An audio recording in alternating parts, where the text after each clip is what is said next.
Dar cum ai făcut tu bani? Pe scurt, foarte pe scurt. Din cripto, problema e că i-am și pierdut. N-avem aer condiționat, n-avem servodirecție, n-avem oglindă pe dreapta, n-avem turometru. Zi tu cât crezi că o să fie Bitcoin peste fix un an? Tu cum ai reacționat dacă ai pierde 300 și ceva de mii? Nici nu vreau să mă gândesc. Să are 40 de ani mașina asta. Avem Bluetooth și avem Harman Kardon. I-am pus Harman Kardon. Băi, ai pus tu boxul. I-am pus Harman Kardon. Mai ai mașini afară de Raptor și cu asta? Am vândut tot, a rămas numai cu asta. Am vândut tot și am băgat în cripto. Ți-am zis că eu sunt fan cripto. N-are servodirecție? N-are servo, de unde servo? Bun. N-am știut. I-am pierdut pe tot. Am pierdut 300 de mii. Ai pierdut un Lambo. Am pierdut un Lambo, dar pe ăla era desteratul de fapt. Cât are 5 zile lucrătoare? E listată la 20.000 de euro pe... Îți dau 9.000 pe ea. Nu, mersi. Dacă îmi dai 9.000 de euro și niște cripto, da, facem jumătate viață. Salutare, dragi prieteni, sunt Andy Popescu și astăzi facem un vlog cu Alex Numeris la crypto.ro.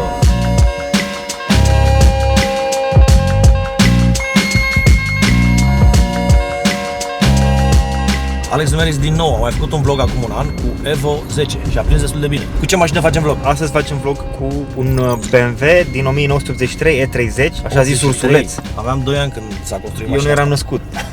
Dar ce nu înțeleg este de ce arată așa bine mașina asta la interior. E foarte nouă, adică care e istoria ei? Teoria mea e că, de fapt, istoricul pasat de la Neamț, de unde am luat-o, 3 proprietari, a stat prin Grecia prin undeva vreo 20 de ani și în 2015 a fost adus înapoi în Germania. Și are 40 de ani mașina asta. Și kilometri reali. Vezi că avem istoric full, cu tot serviciul, cu factura de achiziție din 83, 89.000 de kilometri. Acum eu am luat 82.000 și sunt reale, îți verificați iar la BMW odată, toate serviciile făcute la BMW, toate ștampilele alea. Nu știu dacă am cartea acum la mine, dar e fascinant să vezi toată cartea din 83. Și dacă verifică pe car vertical? Te rog, verifică-o. Eu am verificat-o când am luat-o, dar a fost acum ceva timp. Verifică-o tu să vezi ce stă. Avem fotografii din 2019, 14 fotografii, dar parcă arată mai bine acum. Kilometri, 16 km în 1983, în 2019 72.000 de km, în 2023 83.000 de km. Deci e legit? E pe bune? Da. Crezi? Da. Ai făcut din aprilie până acum 5.000? Da. Așa mult ai mers? Eu am luat-o în mai. Da, am făcut. Personal, eu nu am un interes deosebit pentru mașini vechi, dar admir pasiunea celor care vor să restaureze mașini pe care unii le-ar da la fier vechi. Trebuie să investești foarte mult timp și bani, să te chinui să găsești piese care nu se mai fabrică și mereu să te aștepți să îți pice ceva la mașină. Dar dacă tu ești nostalgic și te-ai gândit să îți folosești timpul liber să transformi o joarsă de urs într-o mașină impecabilă, să știi că nu e ușor să găsești unul care încă mai are viață în el. La o mașină de 30-40 de ani care a trecut prin atât de mulți proprietari, nu te-ai aștepta să poți afla istoricul de accidente sau de kilometri dați înapoi, nu? Ei, uite că te-ai înșelat. Ai fi surprins să vezi câte informații poți obține despre o mașină online pe car vertical, indiferent de vârsta ei. Dacă vrei să încerci și tu, intră pe linkul din descriere sau folosește codul Andy Popescu ca să ai 20% reducere la orice verificare. De ce să plătești mai mult? Și ca să vezi că îți arăt că merge car vertical chiar și pentru mașini foarte vechi, îți dau exemplu 2 urși pe care am găsit. Primul urs, Polar, un M2 uși din 87 cu white body kit și interior de piele în stare foarte bună, dar care ne demonstrează că datul de kilometri înapoi e o meserie foarte veche. Acesta fiind din tinerit, chiar în 1992 cu 130.000 de kilometri în minus. Al doilea e un urs negru supărat, care sigur nu a fost condus de o bătrânică. La kilometraj a făcut și el cunoștință cu bormașina, că așa se dădeau kilometri înapoi la mașini vechi. S-au dat tot 130.000 de kilometri înapoi. Dar ce e interesant la el este că poți vedea la fiecare ITP respins ce probleme a avut și să îți faci o idee ce s-a schimbat de-a lungul timpului, unde a avut rugină și unde au fost mai multe probleme. Chiar dacă sunt vechi, mașinile astea sunt rare și de aceea pot fi foarte scumpe. Așa că e păcat să-ți iei o țeapă și să nu o verifici înainte online pe car vertical. Și dacă vrei să verifici și tu orice mașină de kilometri dați înapoi, intră aici pe linkul din descriere sau folosește codul Andy Popescu direct pe car vertical ca să ai 20% reducere. De ce să plătești mai mult? Hai să revenim la ursul cu vlogul nostru. Hai să revenim la vlogul cu ursul nostru. Nu vine să cred că merge atac mașina asta. E cam periculos, sincer, e fain să mergi cu ea, e relaxant, da? E cam periculos așa că... Nu știu dacă ajungi la destinație. 1, la mână și 2, n-ai airbag, n-ai ESP. We die like men. We die like men. N-am oglindă dreapta, că era opțional în 1983, vezi, n-am oglindă. Deci n-are oglindă pentru că era opțional. Era opțional. Nu mai pune domnule oglindă. Nu avem bani de oglindă. Exact. Explicăm cum funcționează caseta asta cu Bluetooth. Caseta cu Bluetooth e comandată din Asia, din China. Are baterie sau ceva? Are baterie, ține vreo câteva zile bune. O pornești, o conectezi la telefon. De aici să schimbi bateria? Nu. Are USB. Are USB. Are baterie internă. Dar nu mie să cred că de nou arată totul pe aici și nu înțeleg, a fost refăcut. Eu nu cred că a fost refăcut, a fost ținut în depozit la colecție. De ce n-are turometru? Pentru că în 83 trebuia să știi tot timpul cât e ceasul. Deci în loc de turometru, mașina asta are... Da, știi mereu câte ceasul. Știi câte ceasul și data. Dacă tu ești la 4 acolo, uite ne zice asta. Plus că austurația motorului, n-ai nevoie să o știi la ureche. Specialiștii o știu la ureche. Da. Ce motor are? 1.8, 90 de cai. 20 de cai? 90 de cai, acum cred că are 20 de cai, ai zis bine, știi, după atâta timp. Cutie automată, ca să nu faci prostii, să nu faci drifturi, să nu Așa faci... a avut mereu întotdeauna cutie automată? Da. Vezi, ia vezi. Așa că m-ai speriat. Cu Ebo era... Mă pregăteam de impact. Păi Mașina nu asta. tu ai zis că we die like men? Hopefully we don't die. Fac un test, mi-am făcut un antrenament cu AI. Eu le-am explicat ce, cum, care, background-ul, istoricul și am zis, bă, fă un antrenament pe 6 luni Pe să-mi ce, pe fac. ChatGPT sau pe ce? ChatGPT, da. Am făcut tot anul. Serios? Eu vorbesc cu toată ziua, e cel mai harnic angajat al firmei. Da? Serios. Și Deci cel mai bun folosește prieten. eu, nu? Îl rup în două. Și la ce mai folosești? Acum DALL-E o pus la subscription de $20 pe lună. DALL-E generezi imagini. Generate an image with. Dar ăsta cu Sala e fucking genial. M-a făcut antrenament pe 6 luni. Și eu vorbesc frumos cu el, îi zic mulțumesc, thank you. Asta că era o glumă, făceam o glumă internă la bă, dacă vorbim urât cu ăsta în vreo 20 de ani când ne cuceresc ăștia o să zic, nu-l omorâ pe ăsta. Nu-l omorâ pe ăsta că ăsta ne-a mulțumit, ne vorbim frumos. Am un apartament în Palma, îi luat pe credit, dar și trebuia să renegociez contractul, că s-a expirat termenul. Și am zis, i-am explicat situația la AI și am zis, bă, uite, spaniolii ăsta, am dat contractul în PDF, l-am pus poți să dai un plugin, să-ți uploadezi PDF-ul, să scaneze și mi-a negociat pentru mine contract. Și l-am și semnat, genul și mers, că era pe 3 ani, trebuia plătit 100 și ceva de mii și mi-a extins și mi-a renegociat termenii încât să fie ok de extins încă 24 de luni. E fucking genial. Ce chestie, n-am mai auzit pe nimeni, dar e bine că ești deschis la nou, pentru că ăsta e viitor. Era ceva scandal că, bă, da, o să ne iei joburile. Nu-ți ia joburile, o să iei joburile la aia care nu știu. Se creează alte joburi. O să fie un singur om care face treaba a 3 oameni, dar cu AI ăla.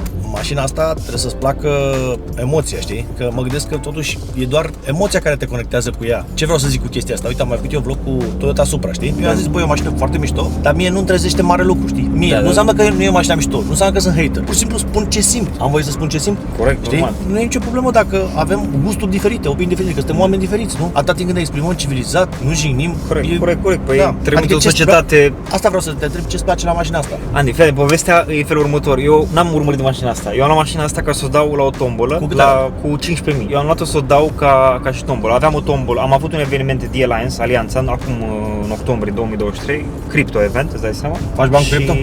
Dacă nu mai există bull run. Există bull run. Nu, dar adică de unde știi că nimeni n-a crezut să știi sigur. Poți să crezi? Pentru mine bull run e ca Dumnezeu. Știu că o să vină, există undeva, dar nu urmăresc datele. Datele ne zic că marketul ăsta e ciclic. La fiecare 4 ani au trecut 2 ani de când a atins all-time high-ul la 69.000, au trecut 2 ani. Acum ar trebui anul următor 2024 și 2025 să înceapă creșterea. Rupe, doamne, acum rupem. Acum rupem, da. 2025 fiind Da, trec ani, știi? eu știu că trec, da. Îmbătrânești. Îmbătrânești. Mie îmi place să traduiesc pe CFD-uri, pentru că alea sunt instant. Nu stai să cumperi acțiuni. Nu, investițiile în cripto momentan sunt o chestie așa, Da, auxiliar. Da, știi care e faza? Oricum mai dau tu, cripto e stresant. Oricum mai dau. Eu nu vreau stres. Eu vreau liniște. Am o viață mai bună ca lui Iohannis, cred. Mai mișto. Pentru mine libertatea e o valoare foarte, foarte importantă, știi? Deci cel mai important să fii liber și să faci ceea ce îți place și acum mai nou un mediu online, ca să poți să fii flexibil în orice locație. Da.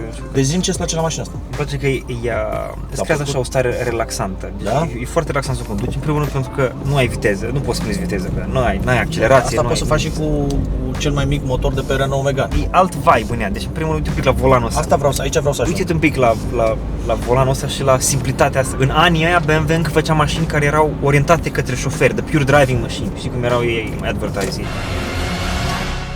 The ultimate driving machine. Deci aici eu văd doar o emoție. Adică faptul că ți-a plăcut cândva când erai mic un ursuleț și acum te conectezi cu emoția aia din copilărie. Corect. Dar nu pentru că ar fi o mașină cine știe ce. Emoția aia din copilărie, știi? Eu am avut Crash cu E36. Tot cupe, Mi-ar fi plăcut cupeul, dar am avut 4 uși, știi?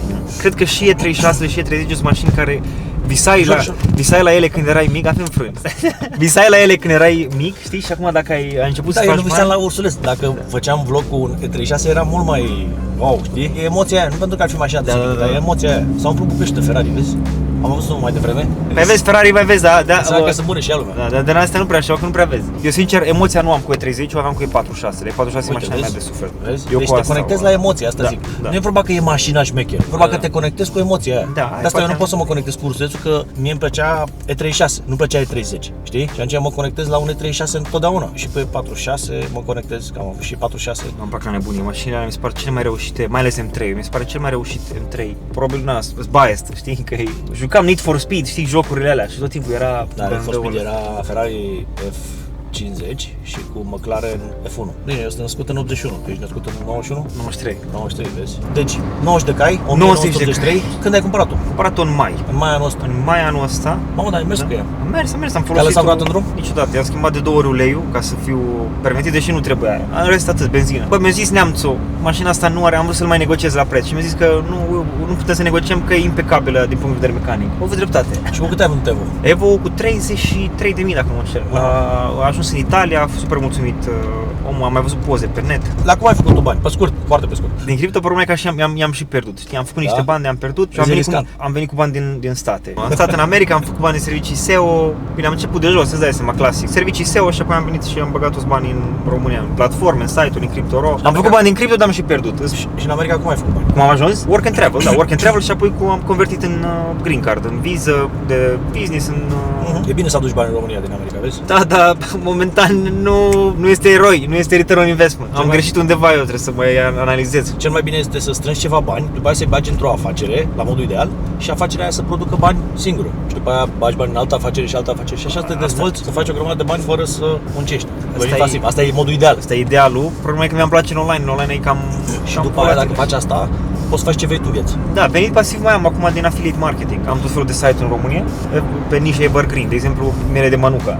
Da? Am un blog, un site de miere de manuca și mi intră 1000 de euro pe lună sau ceva de genul, da. Am ajuns la un nivel în care am costuri mult prea mari încât 1000 de euro să aibă un impact așa mare asupra business-ului, știi? Cel mai important lucru pe care trebuie să reții, după părerea mea, este Ikigai. Și o să vedeți de ce trebuie să bifezi toate componentele astea ale vieții ca să fii într-adevăr fericit. Hai să continuăm cu mașina, că nu vreau să plictisim oamenii. Ce-ți place la mașina asta? Înțelegi că faptul că poți să te relaxezi. Emoție, exact, te Da, relaxezi. da, uite asta. Și faptul că e unică, deci și asta e o chestie. E rară. E rară, e unică și foarte apreciată. Văd, în jurul meu creează zâmbete. Nu neapărat că trăiesc eu acum să mulțumesc pe alții, dar îmi place că creează o emoție și în exterior, știi, și în afara. Simți un pic de apreciere când vezi zâmbetele alea. Exact. Și nu numai de la oameni normali, adică și de la polițiști, de la poliția rutieră sau asta, se salută, fac. Mi se pare foarte tare, știi? N-am mai trăit așa asemenea cu Evo sau cu Raptor sau cu ce mașină am mai avut. Nu, cu asta, în schimb, strict exact pentru ce ai zis tu. Probabil pentru că oamenilor ălora le transmite emoția asta, gen, bă, asta era din copilărie, din...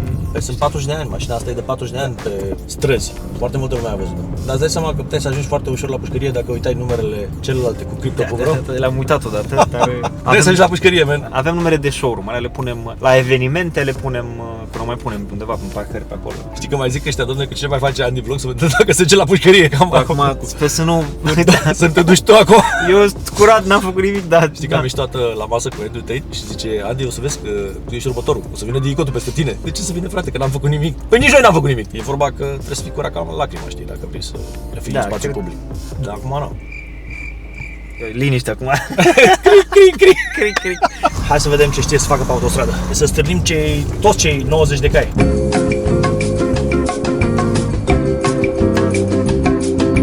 Deci zici că e relaxantă, asta e chestia, știi? Ia uite-l, vezi? Primul.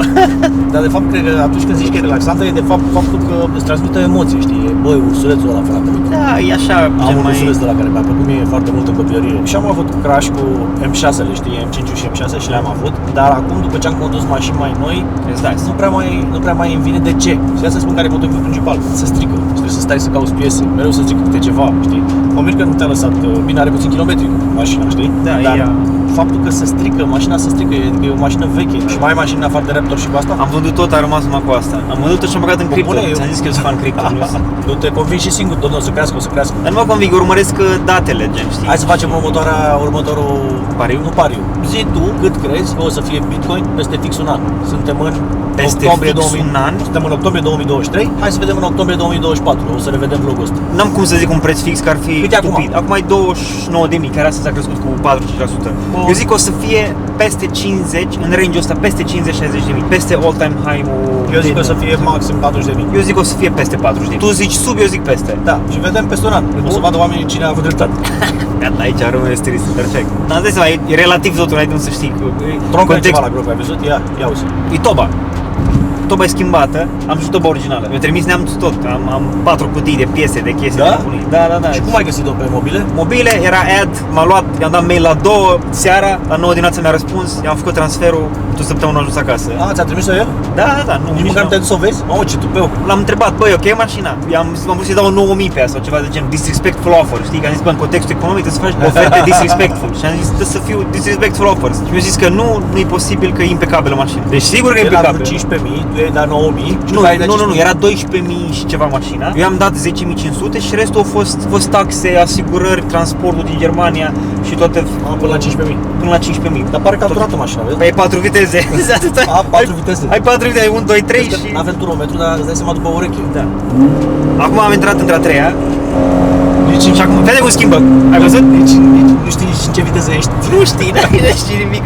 Eu înțeleg emoția, dar nu mă pot identifica cu chestiile astea. Cred că dacă m-aș urca și într-un Lamborghini Miura sau Countach, cred că aș fi dezamăgit, deși arată bine la exterior. Nu știu, mie îmi plac chestiile fiabile, așa, mai noi, mai... Păi, sigur că asta poți să te bazezi. Nu zic nimic de rău de ea. Mor eu. Nu, asta cu siguranță, în opinia mea, cred că e o mașină de duminică. Că ești de duminică, era mai fain că era și convertible, decapotabilă. Puneau pălărie, puneau un trabuc în gură, plecai la o plimbare. Am văzut o întrebare aici la public, cât are 0-100? În 5 zile următoare? Cred că mai repede ajunge Biconul la 40.000 decât asta la 100. Hai să mergem aici pe dreapta să-i dăm 0-100. Da, Să nu hai crape.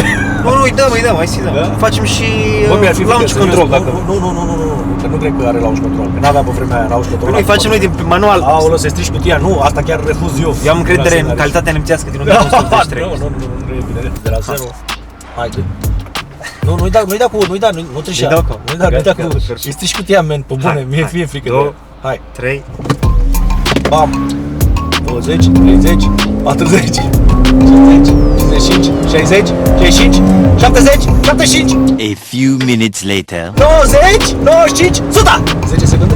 10 secunde. Trebuie să o apreciezi mașina asta pentru emoția pe care ți-o produce. Ai înțeles? Asta e treaba. Nu trebuie să apreciezi... N-are cine știe ce feeling, îți dai seama. O mașină de 40 de ani. E la fel cum sunt mașinile alea de pe timpuri, știi? Din 1920. N-ai ce să apreciezi alea decât emoția pe care ți-o produce. N-ai cum să spui, mamă, e calitate, frate. Ce calitate? Pe bune. Nu sunt hater, dar hai să fim corecți noi, cu noi înșine, nu? Nu poți să zici că e o mașină care te dă pe spate. Dar e mișto feeling-ul. Uite, frate, conduc o mașină de acum 40 de ani și asta înțeleg și sunt de acord Și cu faptul că după 40 de ani încă mai merge. Bă, și arată extraordinar, jur. Da. Care este cel mai satisfăcător lucru pentru tine? Cel mai satisfăcător e că arată bine printre atâtea mașini moderne. Arată bine, tot timpul parchez, nu știu, când mă duc la sală sau parcări mari, arată așa unic. A avut mașina rugină și dacă da, cum are mediatul? Eu nu știu să fi avut rugină, Băi, are un pic, un punct mic de rugină că au sărit pietre la capotă, dar în rest de ăla nu știu nimic să fie avut. Pune-te rog pe vlog de la ce vine numele de ursuleț. De la fel cum arată fața. Chiar, de la ce? De la fel cum arată fața, că arată ca un ursuleț. Că sunt multe, mai ziceau alții de la jante, de la tot felul de cioc de teorii. papagal, geam pe far. Deci de la grila aceea, nu? Cu... Da. Ce ai face în cazul în care faci un accident cu această mașină? M-am încercat să-i fac casco și m-a respins aia, deci dacă îi fac... Mamă, să faci casco. Dacă îi fac, păi da, că nu... Chiar m-a lovit cineva aici și mi-a zgriat. Nu, am lovit un taximetrist, dar nu mi-a făcut nimic, că e tare tabla. Cât costă unul într-o stare acceptabilă, dar cel de față? Pe net am văzut exact, 15-20 de mii, unul e sarit pe cablă. De ce mașinile au o istorie în spate, care au o istorie în spate, nu sunt atât de valorizate? Păi tocmai pentru faptul că, uite și tu, sunt vechi, iau 0-100 în 5 zile urcătoare, ele fiind vechi, se strică piesele și trebuie să cauți piesele și nu se găsesc piese, te costă și o grămadă. Chiar că ai zis acum de piese, mi s-a stricat un râleu de la far. L-am găsit în Germania, a fost 150 de lei și o săptămână. Poate ai avut noroc. Păi, exact, a fost o chestie, un râleu care... Câți bani s-au investit în mașină? Habar n-am. La mine, în România, 500 de euro. La Neamț, nu știu câți...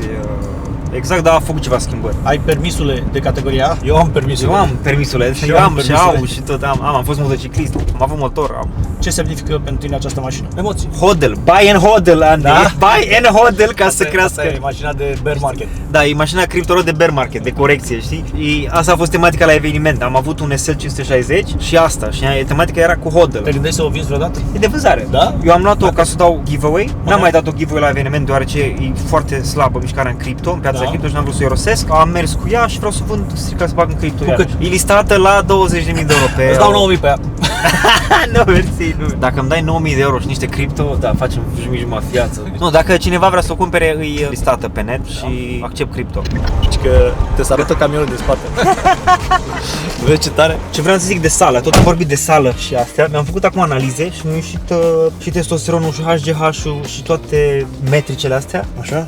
Mi-a ieșit mari. Și știi de ce? Te dopezi? Nu, am Te început injectezi? să fac, toată vara am făcut ice bath-uri. Mi-am luat, am acasă un ice bath la 3 grade, sparg gheața și fac foarte tare. unul pe zi înainte de... Ești mecher rău de tot. Și de ce? Genial. Pot să spun și de ce. Pentru că ficatul, când te bagi în apă rece, îți produce proteine de șoc, cold shock protein. Și astea sunt foarte bune, foarte bine, bravo, tare. genial Da, aia. tu ești și tânăr, câți ani ai? 30. Vezi, la 42, vezi că corpul nu te mai uite așa, înțelegi? Deci când stai 3 minute în gheața aia, simți cum ți se strâng așa organele în tine, cum ard brown fat-ul ăla. Foarte tare. Pe scurt, există un medic francez, Georges Debled, care a scris o carte, se numește Ageless Man, omul fără vârstă.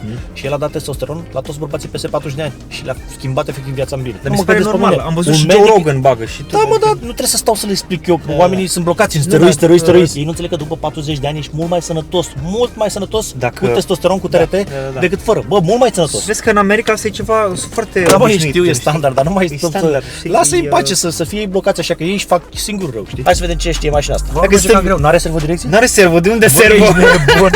N-am știut. Uite ce repede, deci sare volanul din mână, ești nebun. Bă, trebuie să, e vorba de emoție aici, înțelegi? Vezi că dacă strici mai tare de volan, Da? Îmi sar venele pe mine.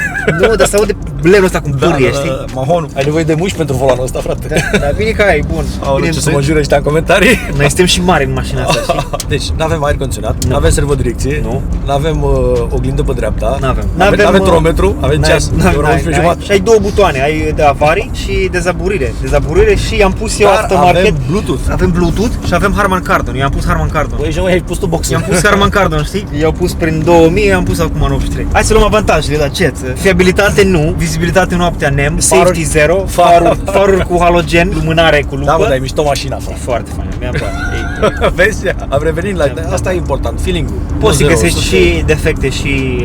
Zi tu ce nu-ți place. Când are aceu. Dacă era aceea, Da? era perfectă, da. Eu am mers vara cu ea, dacă nu făceam Dar ice iei bath tu- să-mi reguleze... Iei tu unul de la mine. Mai la boxa asta, iei tu aer de la Unul de ăla, nu. portabil. Da. Se aude bine? 1.8. O valve. Bă, dar se aude bine motorul, vezi? De maxim tură. De până la 4. De până la 4 noaptea. Serios se aude bine motorul. Deci chiar are 90.000 de kilometri real, frate.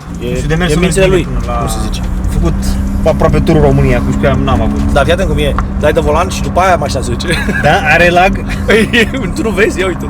Mi-a dat de volan și durează, știi? Pac. Băi, dubios așa, m-am dus în extrema aia, am venit cu Evo. O să mă linșeze în comentarii oamenii. E și Evo ăla. Nu contează, De am ce? spus. Că așa, că chiar dacă spun lucrurilor pe nume Dacă ursulețul... și sunt, Da, e ok. domne, ești hater, știi? Bă, Dar dacă eu nu sunt așa hater, proprietarul acestei mașini, Așa de ce sunt să- oamenii, man. Ok. Așa sunt oamenii, eu știu oamenii, crede-mă, cunosc oamenii. Eu încerc să găsesc lucruri care îmi plac. Bă, îmi place că, da, e o mașină veche care e întreținută. Asta îmi place. E o chestie foarte mișto, știi? Arată bine mașina și, mamă, ce tare e asta, de aici se fac farurile, nu? Da, da, da. Și sunt aprinse farurile? Da, da, și pe butonul ăla de acolo e ceasa.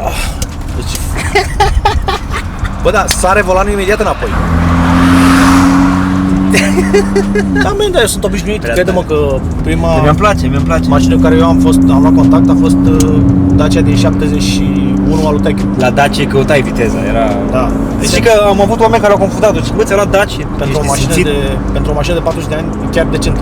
Îmi place că are un consum mic. Ți-am zis, e de vânzare, dacă vreți să cumpărați... Cu 20.000 vrei să faci profit 5.000? Nu, e negociabil, e pus ca să aibă marjă de...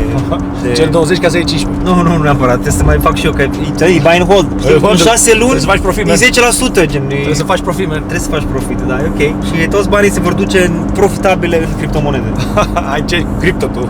Pasiunea, Crypto.ro, compania trebuie să... Bă, și Chiar, ce specialist. mai face cu filmul ăla? Ai zis că faci un film. Da. Am văzut că tu lucrezi la... Da. N-ai nevoie de una de asta la set să-i... Deci să știi că mașina principală a eroului va fi un ursuleț. Motor de M5, nu mai zic. N-am voie să dau prea multe amănunte. Iese, când e estimat să iasă? O să-l filmăm 30 de zile de filmări, până atunci facem pregătiri. Pentru că e ușor să faci, să iei doi actori, să-i bagi într-o cameră și să-i filmezi. Și ai făcut un film românesc. E greu să filmezi mașini pe străzile din București care să meargă cu 100 și ceva la oră, cu străzile închise și să le filmezi în drift la 100 la oră. Deci o să Adică luați... e ceva, sigur, 100% nu s-a mai făcut așa ceva în România, 100%. Și va fi cel mai scump, chiar va fi cel mai scump film făcut în România vreodată, 2 milioane jumate de euro. De ce nu sunt alți oameni care să investească 2 milioane jumate într-un film? Pentru că nu știu dacă îți mai scoți bani. Riscant. Dar na, adică e un risc, trebuie să-ți asumi riscuri dacă vrei să faci ceva măreț care nu s-a mai făcut niciodată în România, știi? Și nu e meritul meu, eu am un procent foarte mic din film, este doar meritul Vertical Entertainment.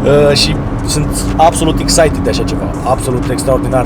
Deci știi cum sunt dedicat trup și suflet, frate. Pentru că mă bucur că cineva are dorința să facă chestia asta, știi? Care e o chestie care nu o faci pentru bani, o faci pentru să faci ceva ce n-a mai fost făcut în România niciodată. Străzile trebuie închise, să închizi străzile costă sute de mii de euro doar să închizi străzile. Sute de mii de euro, tu îți dai seama? E ușor sau greu să închizi străzile din București? E ușor, nu e greu. E ușor, dar costă bani. Da, deci cam asta e treaba cu filmul, e ceva pentru mine extraordinar. Ia uite și copilul ăsta, vezi? Ia uite. Vezi cum se uită? Hai să turăm pentru el.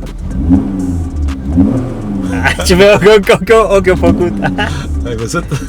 Dacă aveam măcar un 2.5 sau se altfel. Asta e cel mai mare păcat al mașinii astea, că nu are motorul mai mare. Bine, cel mai tare motor este de 224 de cai, cel de pe E30 M3. Mai țin de că te-am întrebat atunci cu casele, ai primit vreo ofertă după vlogul ăla de l-am făcut, după podcastul de fapt? Nu ai primit, nu? Nu se înghese oamenii să facă Am oferte vândut, din 15 case am vândut 6 și mai am 9. Niciuna cu cripto. Niciuna cripto, da. Tu vrei să crească Bitcoin? Păi o să crească, eu pur și simplu vreau să fac awareness, vreau să trag atenția, s-a creat atâta infrastructură încât următorul ciclu o să fie foarte imens și acum putem beneficia de o oportunitate imensă dacă intrăm acum în următoarele, nu știu, să zic 3-6 luni. Eu nu dau sfaturi financiare acum, dar e furtuna asta perfectă. This is not financial advice. Not financial advice. Dacă n-ai bani, da. Dacă ai bani, nu prea e bine să bagi în cripto, că stai stresat. Ca să nu stai stresat, bagi numai cât îți permis să pierzi. Bagă 100 de dolari dacă e, bagă cât îți permis să pierzi. Bă, dacă n-aveam bani, riscam. Când n-ai bani, îți permis să riști. Risc mare cu sume mici și risc minim cu sume mari. Exact. Dar știi cum e? Risc mic, câștig mic, risc mare, câștig mare. There is no easy way in life. Poți să ai noroc, dar there is no easy way. Că dacă era easy way pentru toată lumea avea bani. Și după aia era inflație și după aia era un Lamborghini 10 milioane. Da. Cine zice că, domne, te învăț să faci bani foarte ușor? E foarte greu. Tura trecută când am fost, eram niște trade-uri, ceva, ți-am arătat o balanță de vreo 200 și ceva de mii, dacă mai ții minte. I-am pierdut pe toți. Am pierdut 300 de mii. Ai pierdut un Lambo. Am pierdut un Lambo, dar pe ăla era desteratul de fapt. Și pe asta dar nu eram pe Bitcoin. Ce crash emoțional. Da, a fost un pic. Trebuie repede. Un pic, man. Am pierdut un Lambo, un pic. Au fost 320 de mii, eram long pe Cardano și pe Sushi. Și a fost un crash, am avut un eveniment cu Binance, am fost neatent. Vezi, man, e și riscant. Că la tine vin oameni care zic, băi, eu fac bani, eu am venit, ți-am zis cum pierd, știi? Cum am pierdut, da. Tu cum ai reacționat dacă ai pierde 300 și ceva de mii? Nu vreau să mă gândesc, nici nu vreau să mă gândesc. Păi de-aia bag bani în cripto. Păi da, cum i-am făcut așa s-au dus, de asta zic că eu a fost un level up. Da, man. Adică nu, e nașpa, că eu am o viață liniștită, eu vreau puțin stres. Bine, tu ai și familie, ai și, de asta zic, eu încă n-am ajuns super chill, adică eu, ce poți să vrei mai mult decât o viață liniștită? Ți-am zis că treci de anumit nivel financiar, mai mulți bani nu te fac mai fericiți. Și atunci eu nu investesc timp ca să fac mai mulți bani. Și atunci vreau liniște. Și atunci cum să bag eu bani în cripto? Și tu dacă ai fi în locul meu, probabil ai face la fel. Dar te înțeleg și pe tine și eu în locul tău aș fi băgat bani în cripto. Că ai făcut atâția bani cu cripto și e normal să marșezi pe... Mi se pare că e o industrie la început de drum care merită exploatată. Poate o exploatez sau investesc poate prea mult. Gen, știi, de asta mi-am și făcut business-ul în jurul la cripto și tot, dar... Da, am înțeles. 90 de cai. Dar vezi cum schimbă, zici că te pușcă cu praștii așa ceva. Un nou pe asfalt. Un gând de încheiere? Un gând de încheiere este să cumpărați mașini vechi dacă vreți să... Și Bitcoin. Și Bitcoin, da. Buy and hold. Sfat financiar. Nu este sfat financiar. Să ne reamintiți, vă rog, de pariul care l-am făcut cu Andy. Am zis eu peste, tu sub. În octombrie 2024 așteptăm mesajele pe Instagram. Lăsăm aici Instagramul. Spamați-ne, exact. Vezi, bă, ai pierdut pariul sau vezi, bă, ai câștigat pariul. Tu ai zis 50 de mii, am zis 42, da? Peste 4. Eu zic sub 42. Eu zic peste 4. Și care e mai aproape? Da. Nu, da, tu ai zis 50, man. 50. Și am zis pe camera aia rămâne vorba. Deci eu am zis 42, tu ai zis 50, care e mai aproape, da? Perfect. Iar dacă aveți nelămuriri în materie de criptomonede, follow pe CryptoRo sau intrați acolo. Dacă vreți să-l batem împreună pe Andy Popescu. Și dacă vrei să verifici și tu orice mașină de kilometri dați înapoi, intră aici pe linkul din descriere sau folosește codul Andy Popescu direct pe Car Vertical ca să ai 20% reducere. De ce să plătești mai mult?